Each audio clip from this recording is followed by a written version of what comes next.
Hello everyone, this is Swati, your English educator from Magnet Brains, and in this video we are going to start with the second unit A section of our book English Channel, and the name of the poem is The Brook, which has been written by Lord Alfred Tennyson. Now this is a very special poem. Why? Because ये जो poem है इसका narrator as per the book, जो narrator है जिसने इस पूरे poem को narrate किया है वो द ब्रूक ही है. ब्रूक क्या होता है? एक नदी, एक छोटी सी नदी. ठीक है. इस पूरी पोम में किस तरीके से एक नदी की जर्नी स्टार्ट होती है, ठीक है, और वो आगे किस तरीके से बढ़ती है, किस तरीके से उसकी जर्नी में बहुत सारे हर्डल्स आते हैं और फाइनली किस तरीके से वो एक सी से जाके सबमर्ज हो जाती है. ये पूरी स्टोरी हम पढ़ने वाले हैं through this pome. And it has a connection with a human life, कि ह्यूमन लाइफ में किस तरीके से आप छोटे होते हो, फिर आप बड़े हो जाते हो, फिर आप ओल्ड हो जाते हो और आपकी लाइफ ओवर हो जाती है. But the brook is always saying that human life, आपकी जनरेशन्स एंड जनरेशन्स आएंगी and you will born and you will die, but I will never die. So this is the poem. इसमें बहुत सारे sound words हैं, इसमें बहुत सारे words हैं जिससे आपको इमेजिनेशन में बहुत हेल्प होगी, आप विजुअलाइज कर पाओगे. Also now let me tell you how are we going to understand this, what all things we are going to take care in this chapter, in this poem. First we will understand the line by line explanation, next summary, then we'll do an analysis of the poem. कि ये जो pome है, क्योंकि इसमें आपको एक question बिल्कुल आ सकता है कि किस तरीके से ये जो पोम में जो ब्रूक है उसने अपने आप को एक ह्यूमन लाइफ से, इस पूरी लाइफ को ह्यूमन लाइफ से कंपेयर किया है. सो वो एनालिसिस हम करेंगे. Then we will understand the structure of the poem followed by poetic devices used. Post that we will start with the question answers, also some extra questions which will help you to understand the poem better and of course get marks in the class. So now let's start with our author. Who's the author? About the author, Lord Alfred Tennyson, who lived from 1809 to 1892 and he was born in Lincolnshire, England. He is one of the most popular English poets. His poems have a musical quality because of its effective use of sound words. As I told you, ये जो poem है Brooke, इसमें बहुत सारे sound words use होते हैं, ठीक है. So this poet has a speciality. He had a speciality of using these sound words, जिससे पूरी poem जो होती थी उसकी quality बढ़ जाती थी, उसमें एक musical quality आ जाती थी. So that was about Lord Alfred Tennyson. Now let's start with our poem. I come from haunts of coot and hern. I make a sudden sally and sparkle out among the fern to bicker down a valley. Now if you will see, this is quite a big poem. Okay, इसमें ये काफ़ी लंबी सी poem है, but if you will understand the meaning of each and every word, every line, then आपको अगर कोई सा भी एक stanza दे दिया on the basis of which you will be asked questions, ठीक है, आप easily कर पाओगे. So let's understand. I come from haunts of coot and hern. Now here the poem, the poet, who is our poet here? So it's not Tennyson. Here we are talking about our narrator, which is the brook itself. I जो है I use किया गया है brook के लिए, ठीक है, I use किया गया है brook के लिए. So the brook is saying that I come from haunts of coot and hern. Haunts का मतलब होता है घर, ठीक है. हॉर्न्स का मतलब होता है ड्वेलिंग प्लेसेस, जहाँ पे वो उगते हैं, जहाँ वो पैदा होते हैं. कूट एंड हर्न, दीज आर बर्ड्स.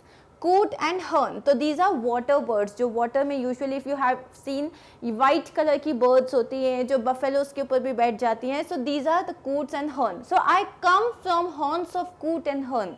सो मैं वहाँ से स्टार्ट होता हूँ. मैं वो जो ब्रूक है वो अपने आप में बताती है कि मैं उस जगह से स्टार्ट होती हूँ जहाँ पे कूट्स और हर्न ड्वेल करते हैं. Okay. I make a sudden sally and sparkle out among the fern. I make a sudden sally. Sally का मतलब होता है रश और लीव. तो मैं सडनली स्टार्ट करती हूँ, ठीक है, एक जंप लेती हूँ. And sparkle out among the fern.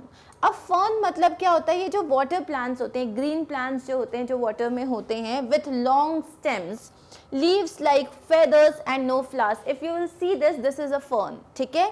तो जहाँ पे फर्न्स वगैरह हैं, and sparkle out among the fern.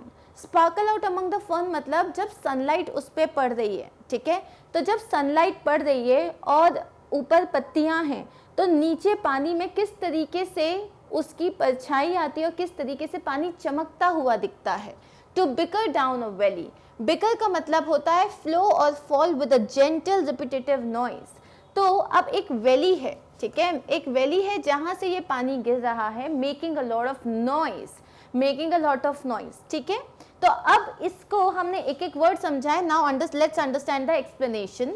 The speaker of the poem, who is the speaker of the poem? The brook itself explains that it started out in a body of water, मतलब एक पानी के, मतलब जहां से वो start हुई वो एक बॉडी ऑफ वाटर है, वेयर बर्ड्स कॉल्ड कूट एंड हेरॉन ऑफन गैदर। सो ये जो हर्न है एक्चुअली इस बर्ड का पूरा नाम है हेरॉन, लेकिन बिकॉज उसे फर्न के साथ उसको आपको राइम करना था, so they have used the word hern, okay. Suddenly the brook rushes forward, एकदम से जो आपकी नदी है वो स्टार्ट करती है, ब्रूक जो है it rushes forward. The sunlight sparkles on the water as the brook weaves through greenery that grows beside the stream bank. तो जहाँ से वो स्टार्ट हो रही है वहाँ पे सनलाइट पड़ रही है और पत्तियों पे सनलाइट पड़ रही है, जिससे उसका रिफ्लेक्शन जो है वो पानी पे आ रहा है, एंड द पानी ऐसा लग रहा है you know it is sparkling, चमक रहा है वो।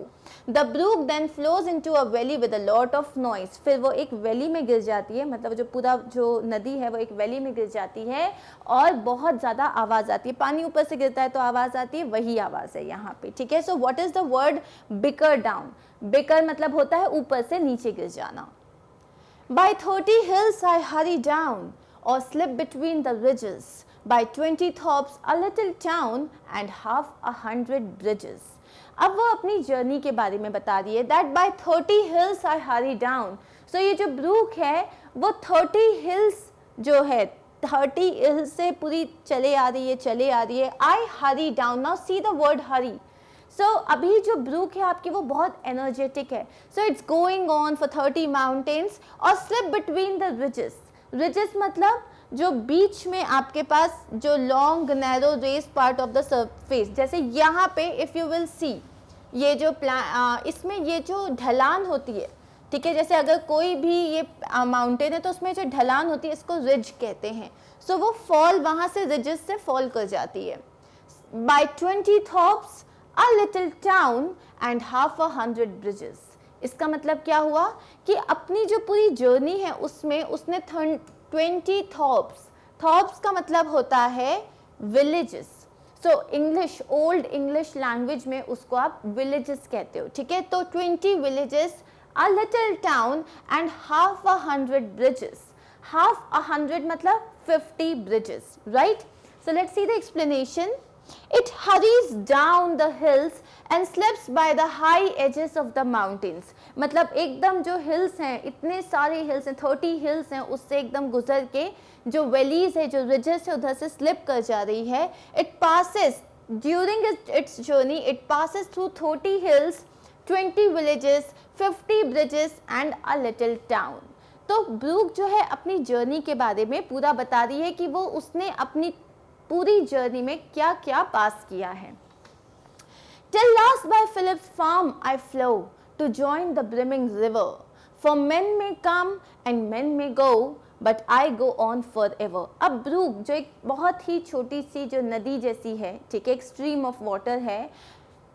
Till last by Philip's farm I flow। अब इसकी जो पूरी जर्नी है, फाइनली एक आदमी है फिलिप, उस आदमी के जो फार्म है वहाँ से गुजरते हुए it joins the brimming river. Brimming का मतलब क्या होता है? ओवरफ्लोइंग, मतलब एक बहुत बड़ी नदी है, फाइनली ये उस नदी को ज्वाइन कर लेती है।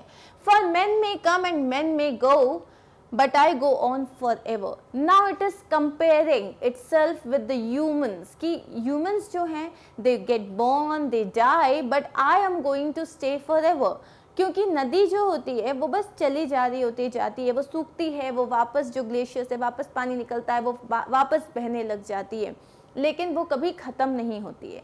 सो इसका मतलब क्या हुआ यहाँ पे कि after passing those 30 mountains, 30 hills and 50 bridges and 1 town, Finally, the brook glides past a farm that belongs to a man named Philip. So finally वो कहाँ जा रही है? वो जा रही है एक फार्म को पास करते हुए, जो फार्म किसका है? A man named Philip. The brook is on its way to join a river which is already huge and overflowing.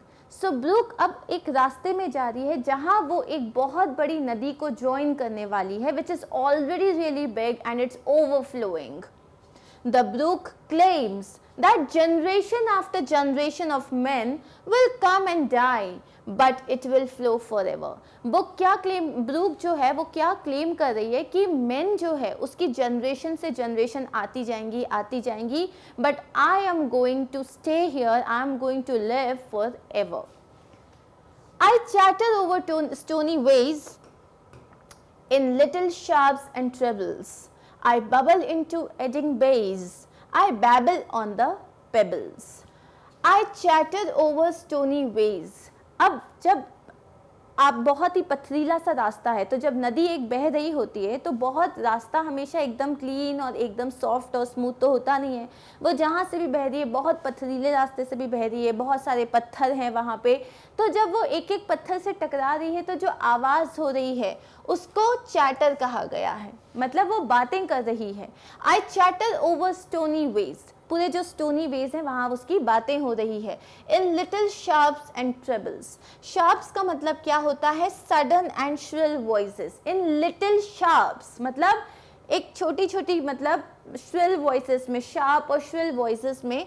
And trebles का मतलब होता है हाई पिच्ड वॉइसेस में, मतलब धीरे आवाज़ और तेज़ आवाज़ से वो पथरीले रास्ते से होते हुए जा रही है और बातें हो रही हैं उसकी. आई बबल इनटू एडिंग बेज. आई बबल इनटू एडिंग बेज. अब एडिंग का क्या मतलब होता है? व्हर्लिंग, मतलब घुमावदार. तो जैसे यहाँ पे इस तरीके से ऐसे ये पूरा घुमावदार है, तो क्या होता है जब नदी बहुत ज़्यादा पेस के साथ फ्लो हो रही होती है, जब पानी जो है वो बहुत ज़्यादा पेस के साथ फ्लो हो रहा होता है, तो जैसे ही कहीं टर्न होता है, जब वो टकराती है, so you must have seen कि उसमें एक फोम जो है फॉर्म हो जाता है, वाइट कलर के बबल्स फॉर्म हो जाते हैं. तो इसलिए वो यहाँ कह रही है I bubble into eddying bays. Bay का मतलब क्या होता है? Part of the coast where the land curves in so that the sea is surrounded by land on three sides. The sea is surrounded by land. तो जैसे यहाँ पे ये मान लो आपका sea है, तो पूरे तीनों साइड्स में आपके पास जो है पूरा लैंड से कवर है, उसको आप बे बोलते हो. तो वो जब मूव कर रही है, ओके, जब वो मूव कर रही है तो जितने भी कर्व्स आ रहे हैं, एडिंग बेस जो हैं, वहाँ पे वो बबल फॉर्म कर रही है. आई बैबल ऑन द पेबल्स. अब बेबल का मतलब क्या होता है? Make a continuous murmuring sound. अब पेबल्स जो होते हैं वो छोटे छोटे पत्थर होते हैं, ठीक है, जो एकदम बहुत सारी गिट्टी जैसा होता है ना, तो जो छोटे छोटे पत्थर होते हैं उन्हें हम कहते हैं पेबल्स. तो आई बैबल ऑन द पेबल्स मतलब जो इतने सारा जो पत्थर है उसमें जो छन छन छन की आवाज़ आती है उसको उसने बेबल से कंपेयर किया है. So now if you will see here, all these are sound words. Sharps, trebles and babble, bubble, these are all chatter, these are all what? These are all sound words. तो किस तरीके से वो कल बहती हुई जो नदी है वो आगे की तरफ जा रही है, कभी वो मुड़ती है, कभी वो पथरीले रास्ते से जाती है, यही उसने इन स्टांजा में बताया है. एक्सप्लेनेशन देख लेते हैं. Moving forward the brook rushes over stone paths. अब और जब वो आगे जा रही है तो वो एकदम स्टोनी पाथ से जा रही है. And streets making strange and high pitched voices. The brook pools into bays where bubbles get formed. अब जो ब्रूक है वो एक बे में आ गई है जहाँ पे बहुत सारे बबल्स फॉर्म हो रहे हैं इन इट वाइल सर्कलिंग. मतलब जब वो मूव कर रही है और एकदम से जो टर्न आता है, तो जब वो सर्कल कर रही है तो वहाँ पे बबल्स फॉर्म हो रहे हैं. The brook's water when flows over the pebbles it makes a sound. And what is the sound? The sound is babble. मतलब जब वो पेबल्स के ऊपर जा रही है तो पत्थर के ऊपर से जब पानी जाता है तो उसमें जो एक बहुत ही एक लो पिच, मतलब हाई पिच साउंड आता है और बहुत ही मर्मरिंग सी आवाज़ आती है. तो वो यहाँ क्या कह रही है कि पहले तो मैंने बहुत हाई पिच में आवाज़ें करी, बहुत सारी बातें करी, लेकिन जब मैं छोटे छोटे पेबल से जा रही हूँ तो मैं बहुत धीरे धीरे बात कर रही हूँ. मर्मरिंग मतलब बहुत धीरे धीरे बात कर रही हूँ. With many a curve my banks I fret by many a field and fallow and many a fairy foal and set with willow weed and mallow. अब वो क्या कह रही है, इतने सारे कर्व्स हैं, कभी मुझे ऐसे जाना पड़ता है, कभी मुझे ऐसे जाना पड़ता है, so it's getting angry. Now freight का मतलब क्या होता है, फ्रेट का मतलब होता है एंग्री हो जाना. अब वी नो दिस थिंग, जब एक नदी जो है रास्ते से जा रही होती है तब अपने साथ वो पूरा इरोड करते हुए लेके जाती है. मतलब अगर साथ में मिट्टी है, पत्थर है, तो वो सबको थोड़ा थोड़ा घिसते हुए अपने साथ उसकी मिट्टी, उसका सिल्ट जो है वो लेके चली जाती है, राइट. तो वो बोल रही है यहाँ पे फ्रेट का मतलब होता है मैं गुस्से में इरोड कर देती हूँ, मतलब मैं गुस्से में थोड़ा सा घिस देती हूँ. By many a field and fellow, मतलब यहाँ पे फेलो का मतलब होता है अनकल्टिवेटेड फार्म लैंड. तो ऐसी बहुत सारी फील्ड से होते हुए जा रही हूँ मैं, और ऐसे भी बहुत सारे फार्म लैंड्स हैं जहाँ पे खेत, मतलब आप कुछ उगा नहीं रहे हो, वो खाली हैं, उनसे भी होते हुए मैं गुजर रही हूँ. And many a fairy foreland set. अब यहाँ वो बोल रहे हैं फोलन का मतलब होता है an area of land which lies in front of something. So foreland आगे, and many a fairy foreland set, और आगे जो है वो एक फेरी लैंड जैसा है मेरे लिए, विथ विलो वीड एंड मेलो. विलो वीड एंड मेलो का मतलब होता है दीज आर प्लांट्स. तो अभी जो है पहले तो वो खेतों से जा रही है, फिर वो बंजर जमीन से जा रही है, और आगे जाके इतने सारे प्लांट्स के बीच में जा रही है. Now let's see the explanation. The brook makes curves on its banks and fallow fields. तो वो इतने सारे जो कर्व्स बना रही है अपने बैंक में, और फेलो फील्ड्स क्या है, जो अनकल्टिवेटेड लैंड है. बाय इरोडिंग, इरोडिंग क्या होता है, घिसते हुए चले जाना, तो जैसे तोड़ते हुए चले जाना. द बैंक्स एंग्रीली, ठीक है, वो गुस्से में है, और गुस्से में क्योंकि उसको इतना मुड़ना पड़ रहा है, थक गई है वो. The brook curves around the stream bank and passes many fields and plots of farmland. जो ब्रूक है, it curves around the stream bank and passes many fields and plots. और वो बहुत सारी fields और बहुत सारे plots को पास करते हुए जा रही है, both in use and left to rest. अब ऐसे farmlands हैं जो कि यूज हो रहे हैं, ठीक है, मतलब जिस पे आप कुछ उगा रहे हो, और ऐसे भी हैं जिसमें कहीं कुछ काम नहीं चल रहा है. As it travels through the countryside, it also flows alongside land that seems to belong to fairies. मतलब वहाँ इतने पेड़ हैं, इतना खूबसूरत है वो जगह, that it feels like it belongs to the fairies. Its landscape dotted with green leafy plants and delicate flowers. अब वो जहाँ से गुजर रही है ऐसा लगता है वहाँ फेरीज रहती हैं, क्योंकि उसमें बहुत छोटी छोटी पत्तियाँ हैं और बहुत ब्यूटीफुल फ्लावर्स हैं. I chatter as I flow to join the brimming river, for men may come and men may go, but I go on forever. Now this is repetition. जो आप एक ही लाइन को रिपीट कर रहे हो उसको एक repetition, it's also a literary device, repetition, ठीक है. I chatter as I flow, मतलब मैं बात करते करते अलग अलग तरीके की आवाज़ें निकालते हुए आगे बढ़ रही हूँ. To join the brimming river, वो जो एक बड़ी सी नदी है उसको ज्वाइन करने के लिए. For men may come and men may go, but I go on forever. So अब इसका एक्सप्लेनेशन क्या हुआ. Rushing along, the brook makes little trickling noises as it travels to the almost overflowing river. अब जब वो rush कर रही है, कहाँ जा रही है, उसको वो बड़ी सी रिवर से मिलना है, तो जब वो रश कर रही है तो वो बहुत अलग अलग तरीके की आवाज़ें निकाल रही है. The brook reminds the listener, और जो जितने भी लोग हैं जो उसे देख रहे हैं, उसे सुन रहे हैं, वो क्या रिमाइंड करा रही है, that human life is short lived. Human life बहुत छोटी है, but the brook itself is eternal.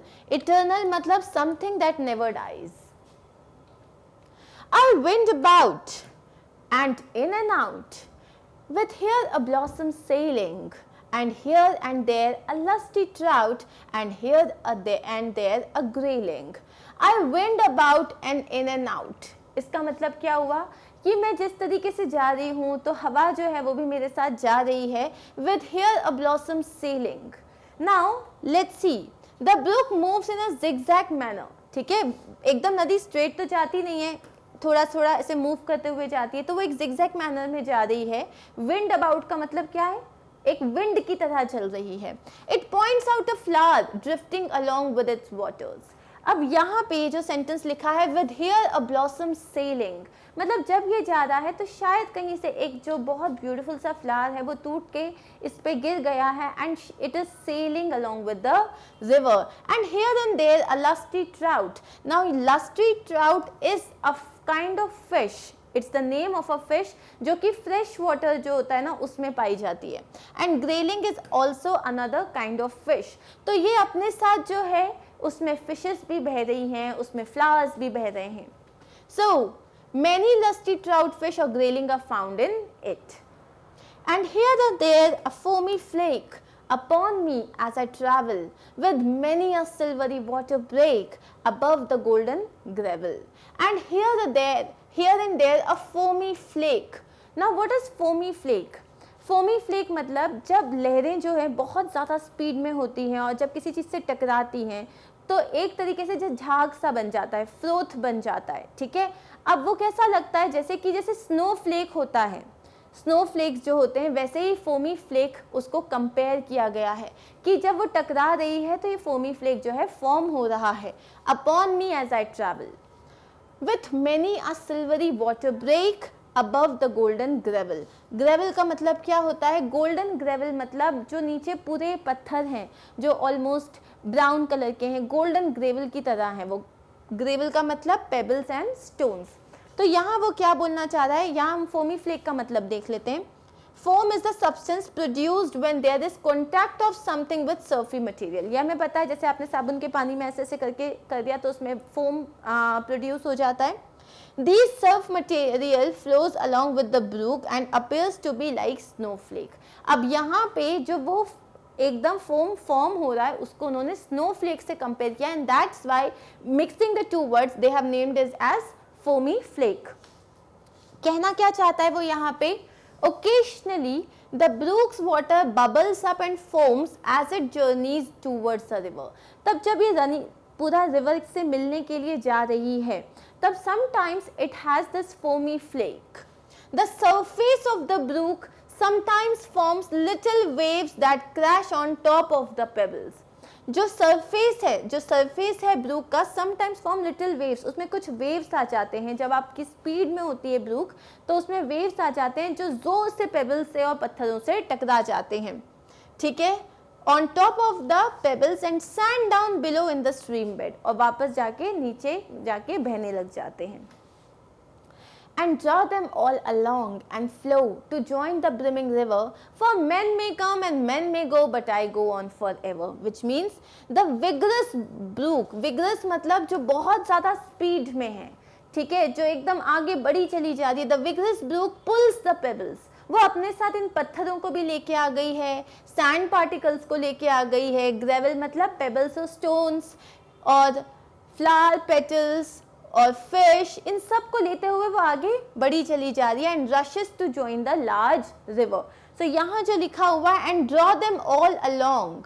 And draw them all along मतलब अपने साथ वो ये सारी चीज़ें जो अभी हमने पढ़ी, सिल्ट हुआ, पेबल्स है, फ्लावर्स हैं, फिशेस हैं, ये सब अपने साथ बहती हुई कहाँ लेके जा रही है? To join the big river. While humankind's time on earth is short and temporary. तो ह्यूमन काइंड जो है, जो ह्यूमन्स हैं, उनका जो टाइम होता है अर्थ पे, उनका जो जीवन होता है अर्थ पे, that is short and temporary. The brook will continue to live with no end in sight. मतलब वो हमेशा आगे बढ़ती रहेगी. I steal by lawns and grassy plots, sized by hazel covers. I move the sweet forget-me-nots that grow for happy lovers. I steal by lawns and grassy plots. Now what does this mean? Steal का मतलब क्या है? Move along slowly, calmly and quietly. Now we have seen one phase of the brook जहाँ वो अटखेलियाँ मारती हुई speed में rush कर रही है, बहुत विगरसली चल रही है. अब ब्रूक का हम सेकेंड पार्ट देख रहे हैं. I steal by lawns and grassy plots. अब उसका जो प्रेशर है पूरा जो बहने का वो थोड़ा कम हो गया है. ठीक है, move along slowly, calmly and quietly. तो ये लॉन्स और ग्रासी प्लॉट्स जो हैं वहाँ से अब धीरे धीरे बह रही है. Side by hazel covers. Now hazel is what? A temperate shrub और small tree with broad leaves. So if you will see, this is a hazel plant जिसमें हेजल नट होता है. So उसके थ्रू वो धीरे धीरे गुजर रही है. I move the sweet forget me nots. अब forget me not मतलब क्या होता है? It's again a plant. तो उसकी जो leaves होती हैं वो इस तरीके की छोटी छोटी leaves होती हैं उसकी. ठीक है, तो अब forget me nots के थ्रू भी वो वहाँ से गुजर रही है. That grow for happy lovers. मतलब जो आप मतलब इट्स लाइक वो बता रही है कि उसकी जर्नी अब स्लो हो चुकी है और वो अलग अलग प्लांट्स के बीच में से, अलग अलग ग्रासी प्लॉट्स के बीच में से वो अब गुजर रही है. So let's see the explanation. The brook passes silently by lawns and grassy plots. It slides by small hazel trees. It takes the sweet forget-me-not flowers for happy lovers. मतलब वो अपने साथ जो है वो forget me not को भी लेके जा रही है. तो happy lovers जो होते हैं they can pick it up and give it to each other. The swallows fly over its surface. The brook says these particular wild flowers, ये जो wild flowers हैं, are meant for people who are blissfully in love. Now, यहाँ जो forget me nots हैं, ये इसके लिए specially क्या बात हो रही है कि forget me not as per the name suggests it's kind of romantic. तो यहाँ पे बात हो रही है कि जो लोग specially you know those happy lovers, these are specially for them. I slip, I slide, I gloom, I glance. Among my skimming swallows, I make the netted sunbeam dance against my sandy shallows. I slip, I slide, I gloom, I glance. I slip, मैं कभी slip होती हूँ, कभी slide होती हूँ, कभी मैं चमकती हूँ, कभी मैं देखती हूँ. I gloom, I glance. Among my skimming swallows. Skimming मतलब होता है moving quickly and lightly over the surface. और swallows means graceful, small, swift flying birds. Among my skimming swallows. तो अब इसको देखते हैं. The brook describes how it moves along quietly, sometimes looking dark and gloomy. Other times the light playfully brook bounces off to on the stream. अब यहाँ पे ये जो कहा है I slip, I slide, I gloom, I glance. मतलब कभी मैं स्लिप होती हूँ, कभी मैं स्लाइड होती हूँ. आई ग्लूम मतलब कभी मैं शाइन कर रही हूँ. आई ग्लैंस कभी मैं सिर्फ डार्कनेस की तरह देख रही हूँ. अमंग माई स्किमिंग स्वेलोज, तो जो बहते हुए, जो मैं जिस तरीके से यहाँ पे जो बर्ड्स हैं उसकी तरह से चली जा रही हूँ. I make the netted sunbeam dance against my sandy shallows. So यहाँ वो क्या कह रही है? The netted sunbeam refers to the sun rays filtering through the leaves. तो जैसे अगर ये पूरा पानी है, यहाँ पे एक लीफ है, तो लीफ से जो छनती हुई सनलाइट जो नीचे आ रही है, okay, that fall on the surface of brook sandy shallow water. अब ब्रूक के जो पानी के ऊपर जो छनती हुई, पेड़ों से छनती हुई जो सनलाइट है जो उस पर पड़ रही है, इन अ नेट लाइक वोवन पैटर्न. तो वो दिखेगी भी कैसे? अगर एक जो सनलाइट है वो कहीं कहीं से आ रही है तो उसके ऊपर वो ऐसा लगता है कि एक नेट की तरह वो उस पर फैल गई है. The movement of the water makes it dance. और जो मूव हो रहा है पानी, तो ऐसा लग रहा है वो जो नेट की जो उस पर शाइन आ रही है, जो उसका पूरा जो शैडो आ रहा है वो उस पर डांस कर रहा है. I murmur under moon and stars in brambly wilderness. I linger by my shiny bars. I loiter around my crest. अब यहाँ पे वो बोल रहा है I murmur under moon and stars. अब जब रात हो गई है तो मून और स्टार्स के नीचे मैं धीरे कल कल बहते हुए जा रही हूँ, बहुत धीरे से आवाज़ हो रही है. आई ब्रैम्बली वाइल्डरनेस. ब्रैम्बली का मतलब होता है थॉर्नी, जहाँ बहुत सारे कांटे हैं. वाइल्डरनेस मतलब natural environment on earth that have not been significantly modified by human activity. मतलब वाइल्डरनेस मतलब वो एरियाज जहाँ पे आज भी ह्यूमंस ने पेड़ काट के रास्ते नहीं बना दिए हैं, ब्रिजेस नहीं बना दिए, आज भी जहाँ फॉरेस्ट हैं. तो I murmur under moons and stars. अब वो रात हो गई है और वो मून्स और स्टार्स के बीच से गुजरती हुई जा रही है. मतलब ऊपर मून्स एंड स्टार्स हैं और रात में जो है पूरी बुशेस के बीच में, पूरे फॉरेस्ट के बीच में से जा रही है. I linger by my shingly bars. Linger का मतलब क्या होता है? Stay for long. अब वो बहुत धीरे जा रही है, बहुत ही धीरे जा रही है. शिंगली बार्स, शिंगली का मतलब होता है पेबली और स्टोनी. तो पूरे जो पेबली एकदम पथरीले रास्ते से अब वो धीरे धीरे बह रही है. I loiter round my cresses. Loiter का मतलब होता है स्टैंड और wait around without apparent purpose. Loiter का मतलब डॉडल करना, मतलब जैसे आप टाइम वेस्ट करते हो, बस ऐसे कहीं देख रहे होते हो. तो अब वो बहुत ही धीरे हो गई, ऑलमोस्ट स्लो डाउन हो चुकी है और वो सिर्फ चीज़ों को देख रही है. Round my crevices. Crevices means plants with thin stems and very small leaves. तो अब उनसे बहते हुए वो आगे बढ़ रही है. इसका एक्सप्लेनेशन देख लेते हैं. The water makes low, quiet sounds as it travels during night time, flowing past a forest filled with prickly shrubs. अब वो एक wilderness मतलब वो फॉरेस्ट के बीच में से जा रही है जहाँ पे बहुत ज़्यादा कांटे भरे shrubs हैं, मतलब छोटे छोटे पेड़ हैं जिसमें बहुत सारे कांटे हैं. ब्रैम्बली मतलब कांटों वाले shrubs. The moon and stars shine, मतलब जो पूरे जो सितारे हैं, जो चांद है वो चमक रहा है. It flows very slowly by its shingles. तो मतलब अपने जो पूरा पथरीला रास्ता है वहाँ से वो बहुत स्लो होते हुए बह रही है. It loiters round the pungent leaved plants like cresses. It then curves and flows to join the brimming river. It says that men may come and men may go, but it goes on forever. So finally यहाँ पे क्या लिखा हुआ है? And out again I curve and flow to join the brimming river. अब मैं वापस जो हूँ कर्व कर रही हूँ और आगे बढ़ रही हूँ to join the overflowing river. For men may come and men may go, but I go on forever. इसका मतलब अब वापस वो जो है वो पूरी जो श्रब्स और वो पथरीले रास्तों से होते हुए अब वो आगे बढ़ रही है. Once again the brook continues its winding journey to merge with the big river. The book reminds the listeners that although individual humans are born and die, the brook is eternal. So that is it, guys. That's it. That's the explanation of this wonderful poem. Basically क्या बताना चाह रही है that you know वो अपनी पूरी journey बता रही है, वो किस तरीके से आगे बढ़ी है और किस तरीके से उसका लाइफ और ह्यूमन लाइफ ऑलमोस्ट एक जैसा है. दे ऑल ग्रो अप, मतलब they get born, then they grow up. Starting में जैसे हम लोग जब बच्चे होते हैं हमें बहुत एनर्जी होती है. When we are young we are full of energy, we are like rush and we are like jumping and dancing. But as we go old, तो हम जैसे जैसे when we grow old then we get slow, हम लोग slow down करते हैं and then we die. But the brook then again starts with the full pace. So that is it for today. Thank you so much, guys. I hope you enjoyed the explanation of this poem. In our next video, we are going to go forward with the summary, poetic devices, analysis of the poem.